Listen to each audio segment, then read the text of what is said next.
go. North Korea this week now marking 5 years under the regime of Kim Jong-un. And watch that story as we learn that country might be on the verge of a new frontier in its nuclear and weapons programs. We're getting reports the North is prepping for another nuclear test. Will that happen? We don't know.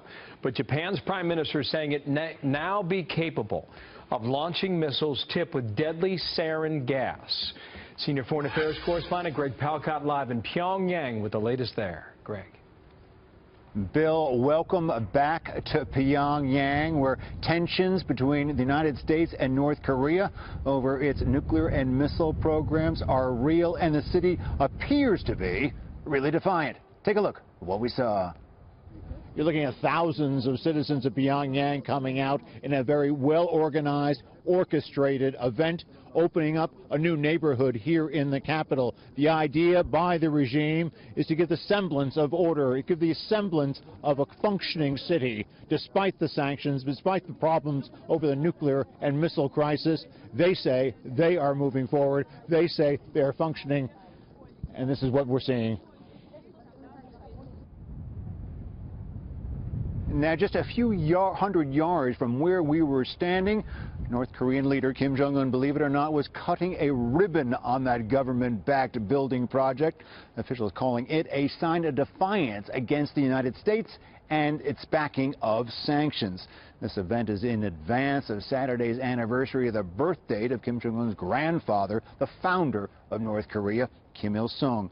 Now, there are new reports of possible preps of a detonation of another nuclear device by North Korea. No confirmation of that. Also, we have seen missiles launched around the state in the past. All we can say is that the talk here is very tough. Officials telling us they will never give up their banned nukes or missiles and would be more than happy to respond in kind if the United States chose to stage a preemptive strike. As for the other reports in the past couple of days, the North Korean ally China is cooperating more with the U.S., that it's taking a harder line with North Korea. Well, officials again today point to projects like the one we saw unveiled today. They claim that shows they don't need anyone. Here's what one resident told us about the United States and sanctions. We don't really care, and we lived under the sanction of U.S. since the very first day, so we don't really give a damn. We must note that that quote and much of the work that we do here has government officials somewhat nearby, but there is so much to see, there is so much to hear, and it has been 5 years since we have been here.